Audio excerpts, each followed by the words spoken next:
So our final speaker for the day is David Shmoys, who's a professor of operations research and computer science at Cornell, and he's going to talk about Citi BikeSharing. Great, and thanks to the organizers for inviting me to the workshop and giving me this chance to talk to you.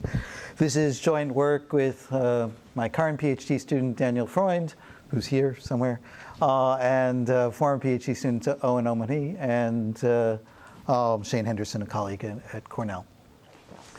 So, for those of you who haven't encountered bike sharing, let me just give you the introduction as far as what we're talking about. Bike sharing systems have become one of the new features of the modern urban landscape, with stations such as this in New York City and a map of describing where stations are throughout New York. A station consists of a sequence of docks, that case empty, this case full, and a fleet of bikes, and a user, subscriber, can rent a bike at any given point and return it to another station in the system. And in terms of maintaining the operations for such a system, the real difficulty is the natural imbalances that result in the system throughout the day. On the left, you see a station completely full. On the right, you see a station completely empty, and this, of course, causes upset users to, as they encounter either the inability to return a bike or to rent.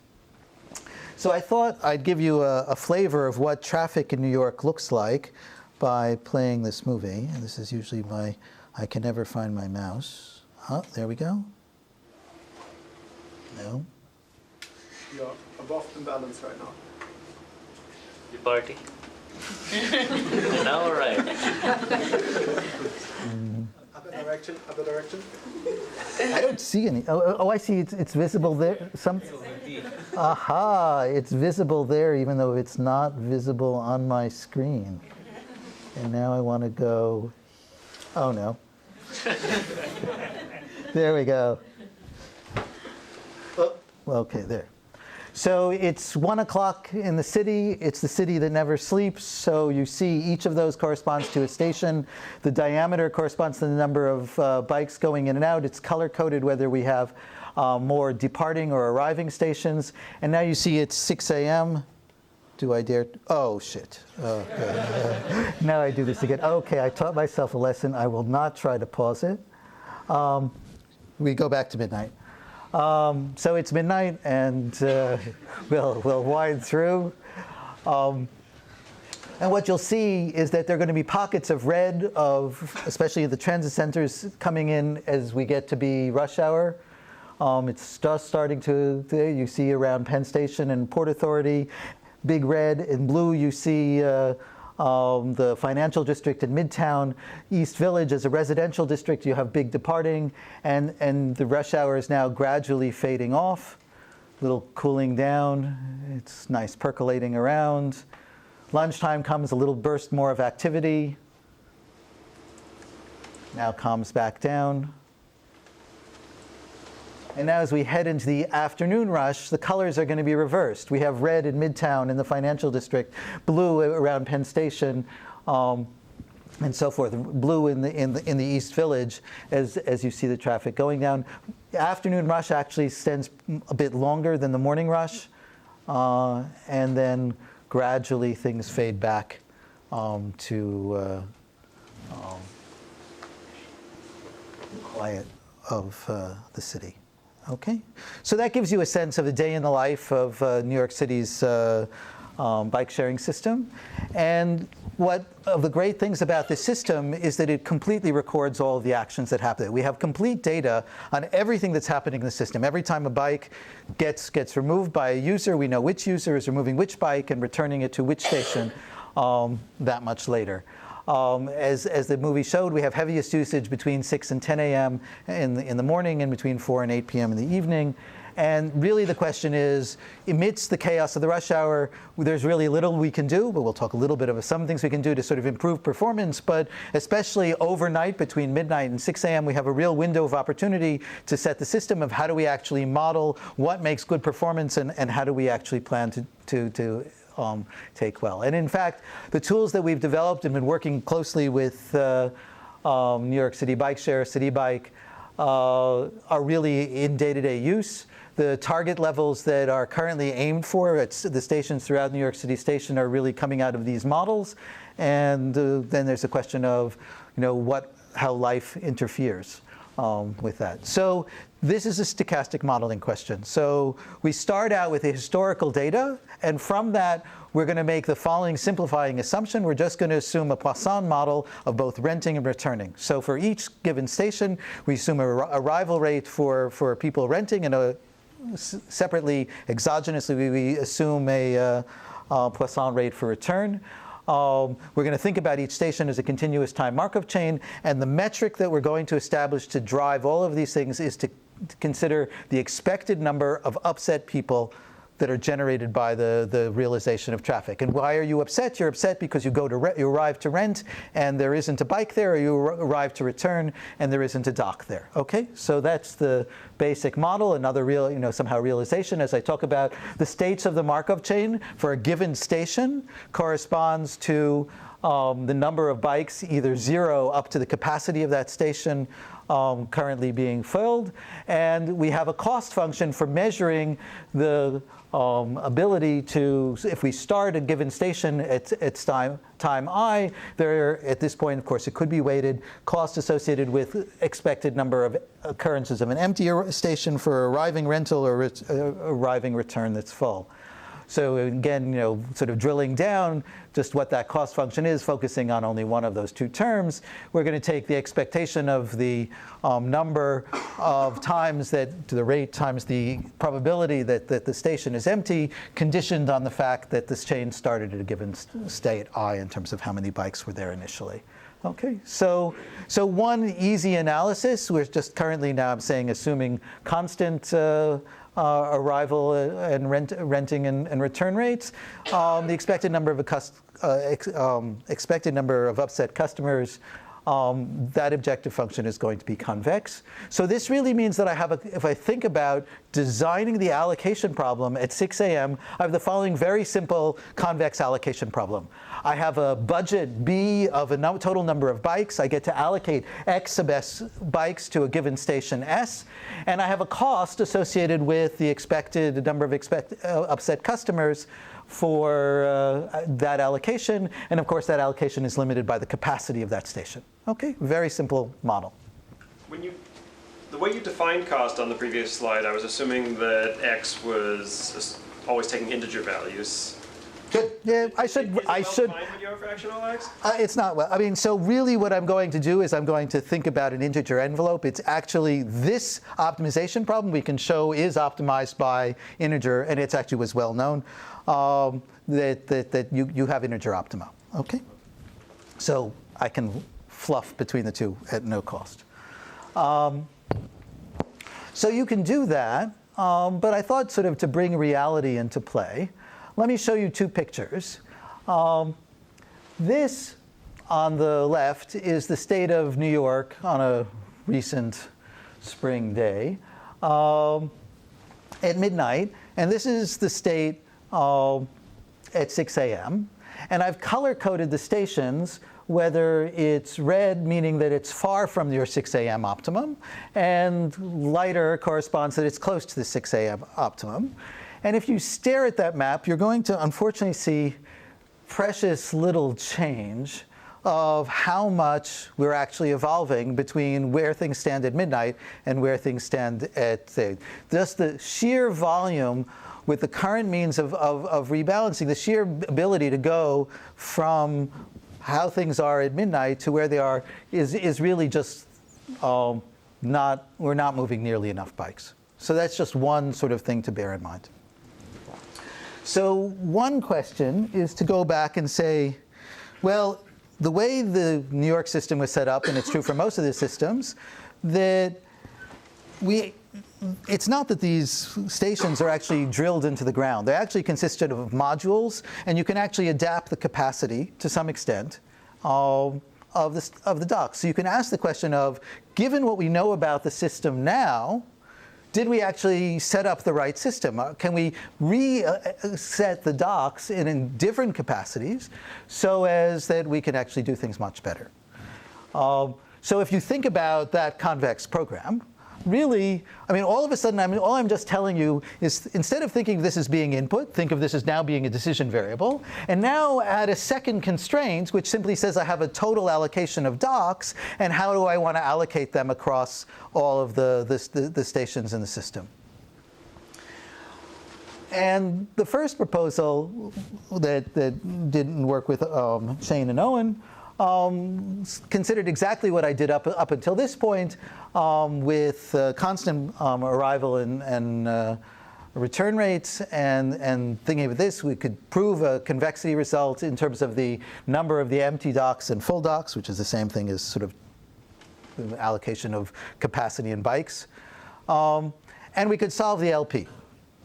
And then coming to Bobby's question, I solve the LP and I keep my fingers crossed that once I add that second constraint, I actually don't have an integrality theorem.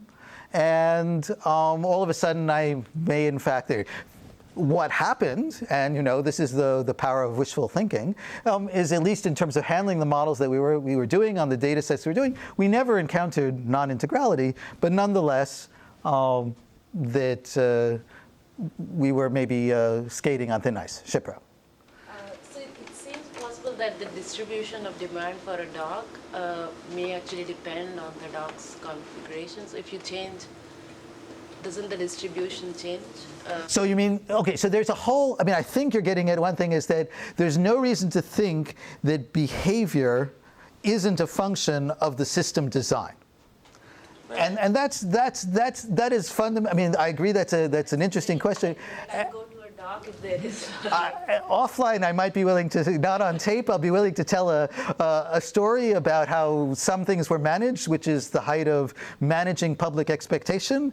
But so this is clearly going to be an issue. But we can still say, let's make that assumption. Let's see what kind of different design we actually lead to. Yishai. Probably the same issue, like, and also with this system, people have apps and they know how many bikes are in the slots, so they will never go to an empty one if they want to take one. They never go to a full one if they want to return one. So there are apps, but it's still, I mean, so, and there's a question of how do I actually estimate those arrival and return rates? There's low order effects, right? They're not low. I actually don't believe they're low. I mean, they're significant effects, but let's live with the data we have. And there are ways that, I mean, I don't want to take time now, but I'm happy to talk offline, of how we can use the fact that we can somehow time slice the day to get better estimates of latent demand. But sort of really trying to understand what latent demand is actually a really interesting question, and I think it's great unexplored territory. Okay. So one question is, Amos. Well, just your model of upset customer. If you removed all docks except in one location, then by your definition, everybody would be happy, right? Because they always go there, they always return things there. No, it wouldn't. Because they're exogenous, so you still have demand at stations with 0 docks now. If you can just delete stations, right? But I'm okay. So one question. I mean, when we started doing this planning, we were really thinking about trying to plan for the morning rush hour and really being able to do substantial moving in the middle of the day. And we were, thinking that, and that was really the driving force behind why it was sort of at all reasonable to think about constant arrival and return rates. But even within respect this, we compared what we got versus a simulation optimization model of trying to do local search for the right allocation. And the simulation optimization based on doing this local search could improve things. And you could ask, well, why is that? And the answer is that we've made this exogenous discussion about how those renting and return rates go. And one thing we know is that if bikes run out upstream, they're not going to get returned downstream in the same kind of way. And so thinking about the complete decoupling in this way is going to be problematic, and that there are certainly systematic ways in which the modeling fails in doing so. And that was the kinds of things that were exploited in the simulation optimization. So one thing that another sort of highlight along the way in terms of sort of understanding our own modeling is to look at, so what this chart is showing is this is the time of day, and this is the number of bikes in a particular station at East 27th Street and First Avenue. And you can, stare at the morning rush for a while. It's a 1 week cycling through. And you see variability from day to day. Some days looking very different than others. That probably is a function of rain would be my gut reaction. But if you look at those few days and you look at that 6 through 10 p.m., that doesn't look like constant lambda. No, I mean that, you have this, really steady uptick in the number of bikes at the station, and then a complete depletion starting maybe around between 8 and 8:30. You have this complete turnaround, even though it's completely within the morning rush. And that highlighted, this is perhaps an extreme example, it happens to be in front of Bellevue Hospital, there may be other reasons why things happen there, but that is a very clear point that making this assumption about the time invariant rates is not so healthy. Another kind of interesting phenomenon is the station I'll come back to later at Hudson and Reed. You see the allocated number of stations, and if you look at the behavior, in some sense, this is just a way overcapacitated station. We just never see it emptying out, and we'll come back to that maybe later. So the natural thing is, let's go to a more robust model. Let's think about that we partition the day into half-hour time intervals, and within each time interval, we'll assume constant renting and return rates. Gives us a little bit more sophistication, and let's see if we can carry things forward. And there are a variety of things to happen. We want to make sure that we can actually do the cost estimation in the time varying rates, that the things that were true constant need a little bit more work. There's this question of the LP, which has been magically okay in this problem, but maybe life will go on. And it's also, as I think about doing this time division, I'm actually growing the problem by a factor of 20 or so. And so all of a sudden, scale may come into play and may care about running time. In terms of understanding the cost structure for time varying rates, or a series of constant rate Poisson over a piecewise way, that's relatively easy. Standard stochastic dynamic programming can allow us to extend one period into a multi-period setting.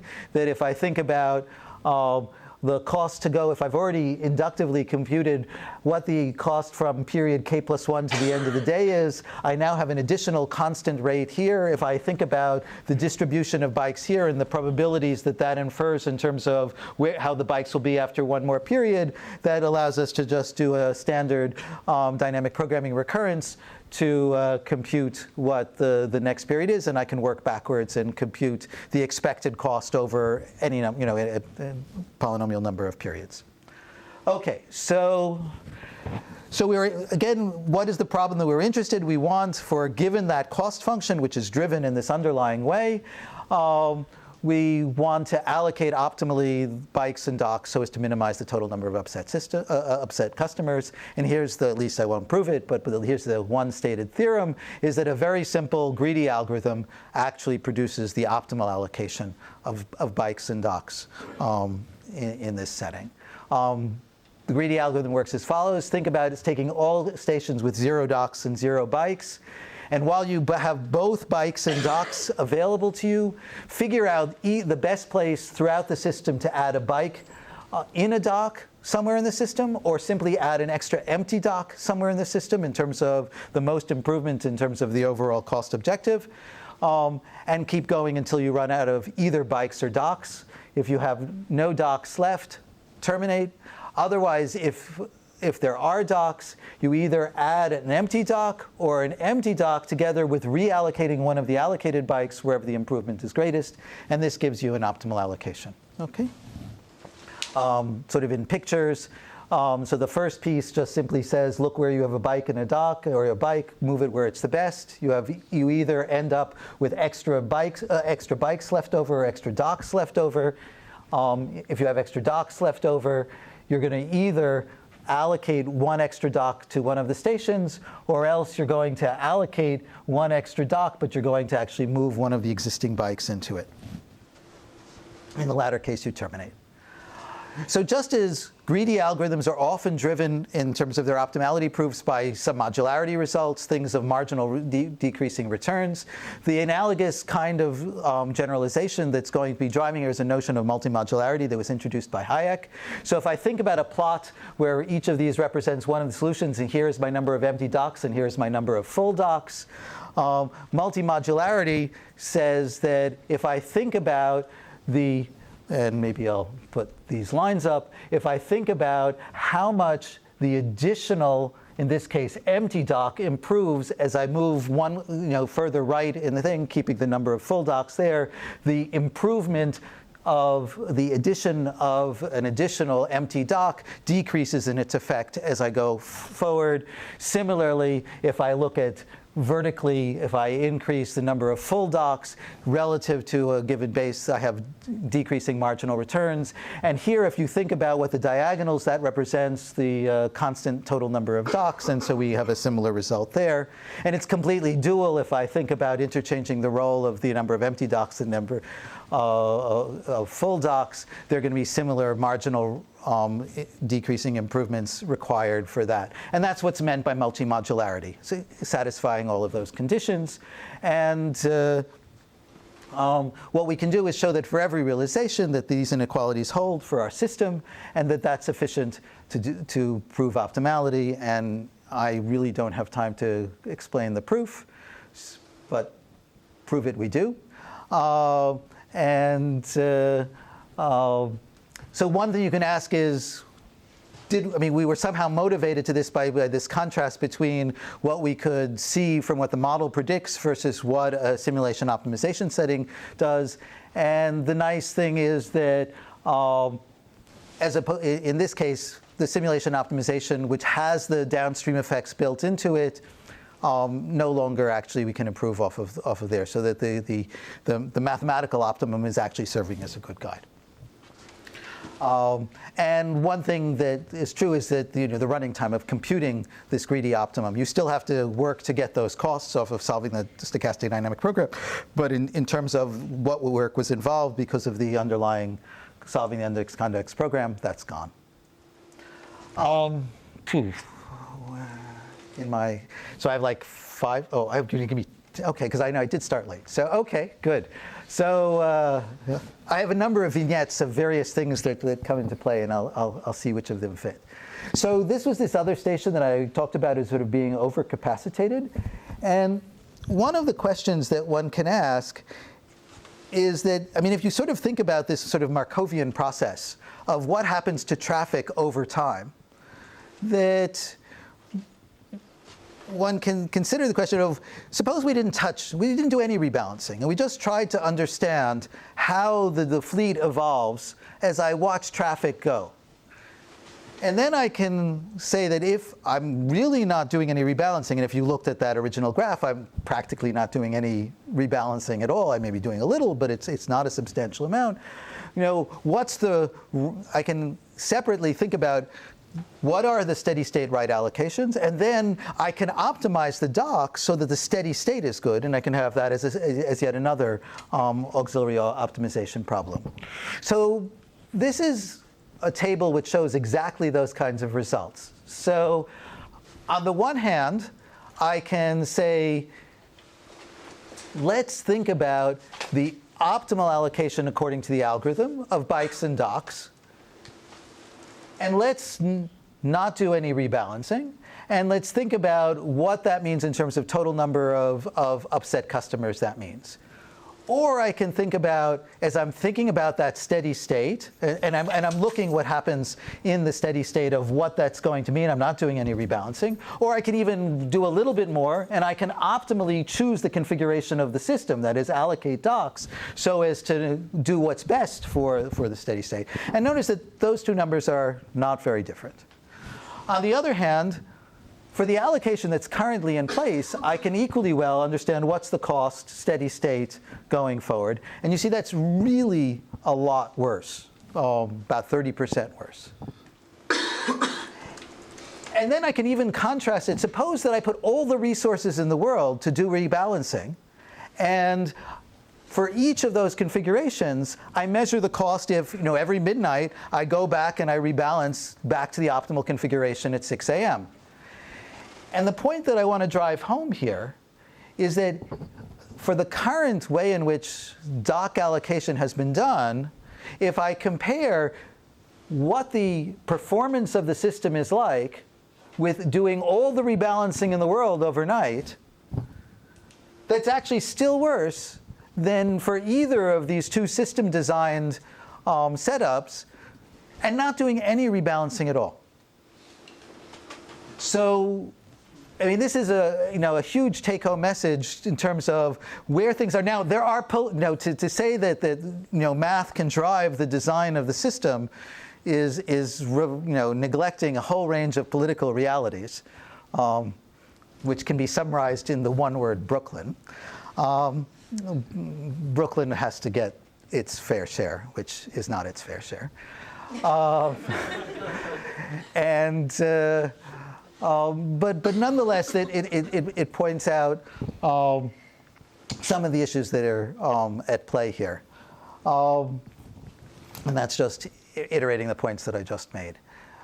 One can also measure what each of these kinds of solutions do in terms of the rebalancing cost of how, and if I wanted to actually go from how the distribution looks like at midnight to what it looks like at 6 a.m. and think about the effects of doing that, the allocations that are done according to the steady state actually incur a much lower rebalancing cost as well. So in some sense, we get that win. And one of the things that gets pointed out is whether I do it based on the optimized for the steady state solution, or whether I do it according to, optimized according to there, whether I compare it to the one-day optimum, or whether I compare it to the current allocation. In either case, that station which was overcapacitated from both of those models comes in with much lower capacity. Okay, so I have a few minutes, maybe 5 minutes left, and I want to sort of briefly touch on other issues that have come up in the things that we're doing. One question, which I won't talk about at all, is that, but we're in the process of providing them a new tool for exactly how to do the detailed routing for overnight rebalancing, again, guided by the same cost metrics. We've built tools. We're now on the second version for MidRush Rebalancing. One of the things that had a dramatic effect on actual system performance are things called corrals, which allow, in effect, for dynamic capacity expansion midday. And one thing that took place this summer is an incentive scheme sort of to push users to take good rides for the system, and the question then of what's the right incentivizing scheme. Let me say a couple words about MidRush rebalancing. For rebalancing within the rush hour, the primary tool that has been used over the history is this device on the right. It's a large tricycle that has the capacity to load anywhere. This one I think holds 6, but there are versions that hold as many as 12 Citi bikes at a time, and you can bicycle between them. They're narrow, so they don't have to actually take a lane of traffic, and you can actually shuttle back and forth between a pair of stations. And the idea is that you want to pair up saturated stations and starved stations and have this trike go back and forth so as to shift some of the bikes back and forth mid-rush hour. And one question is, well, I only have so many of these trikes. How do I allocate them? And what we're going to do is still think about choosing a matching so as to exactly optimize the same objective. We want to improve what the overall objective is by doing this displaced kind of thing. We're going to have to, in effect, couple two of the continuous time markup chains at a pair of stations and then produce a matching. For example, this is the kind of output that results for 9 trailers. And again, what it involves is computing an update for that. It involves, for a given pair of stages, we're going to create an edge which effectively has as its weight the improvement associated by putting a trailer between them, and of course we want a maximum k-weight bipartite matching so as to achieve that. One of the most frustrating things in all of this work is that New York City set up what has to have been the world, and most cities are at least in North America, are configured on one of the world's stupidest pricing plans. That it's, by and large, an overwhelming fraction of traffic is driven by annual subscribers. An annual subscriber in New York pays $150 for an all-you-can-eat access to the system. The highest using 20% of the users do more than 80% of the traffic, and they're getting under $1 rides in a city where the subway costs $275. So this is really, $155. So this is really not the right way to do it. And one of the things that we've been trying to do is develop an incentive scheme so as to, in some sense, create an alternative currency so that we can, in fact, add value for riders doing, in terms of differentiated pricing.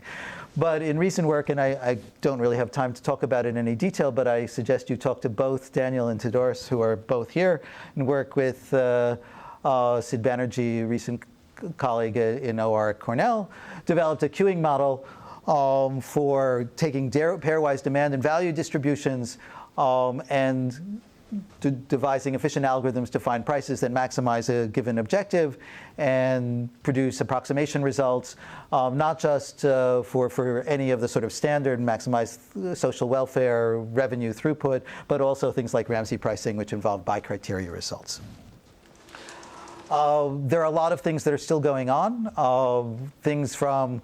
One of the things you think should have been figured out early is I give you a set of demands, but what's the right size of the fleet for a given capacity of the system? If you have too many bikes, then you're going to have stockouts for docks. If you have too few bikes, you're not going to meet demand. And it's actually an interesting question so as to have good models to actually do that well. Some things can be inferred from the things we do, but whether that really probably the simulation and optimization approach is probably a more effective way at really getting a hand on it. In Tel Aviv, the system is on the grid. In New York, it runs on solar. Running on solar means actually it runs on batteries that have to be replaced. And that gives rise to a range of sort of repair questions. And indeed, there are a number of interesting stochastic optimization problems that arise from just the management and detection of broken equipment, either bikes or docks or users. That's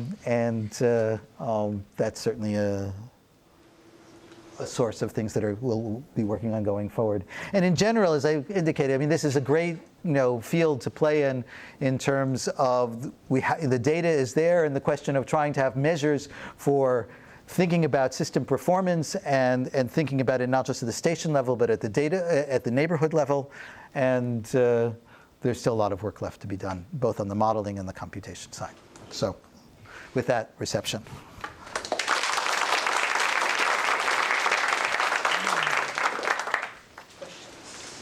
Is there a gaming element? Like, the more you improve the system, the more people use it?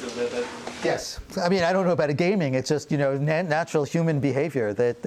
I mean, one of the things that's happening in terms of sort of the ground moving underneath us is that when it was originally launched, it was contained from Central Park south to lower Manhattan and a small piece of Brooklyn.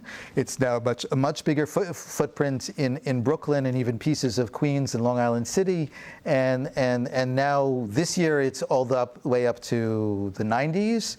By next year it's supposed to go up to 130th Street. And you think about neighborhoods that many of us have traversed. I mean, the range of what happens at a place like Columbia comes into an interesting class of things. And there are different kinds of user demand patterns that get illuminated by the evolving state of the system. So yeah, I mean, this is life in the transient.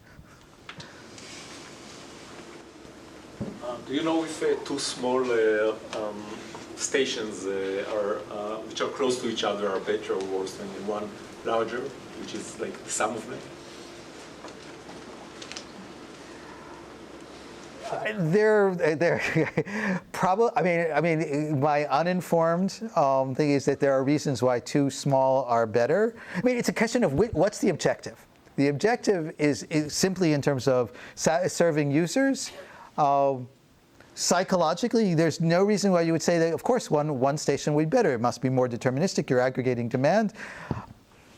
But somehow there are psychological things that come into play that make it not clear. I think I have a theory that says that in terms of the modeling, in terms of the continuous time Markov chain, it's the two are worse. Yeah, I mean, but that's assuming the exogenous demand, which is not clear given what we know about human behavior in anecdotal pieces of what's already happened. Is there a small difference between the optimal cost with rebalancing and without rebalancing is because of the automatic kind of rebalancing that causes by the demand structure? Because in the morning, the rush hour are kind of like opposite. No, so all this is I mean, so they're kind of like opposite, but they're not exactly for in a variety of ways. So if life were perfectly anti-symmetric, there would be no problem, or there would be far fewer problems. The problem is that it's not perfectly anti-symmetric. I mean, in fact, the worst case, sort of the nightmare scenario is not the sort of steady state, but the late afternoon thunderstorm when all of a sudden bikes are really not a thing. But that's a whole nother, can of worms. But it certainly would simplify matters if it were always the case that for everyone used it in both directions. But they don't, and there's stochasticity in the system as well. So that even if I told you that with high probability that happened, the question is you're still going to have independent events that are going to have the statistical variations that are going to cause the complexity of what really happens in a given instantiation. We should all have wine and cheese. Thank you so much.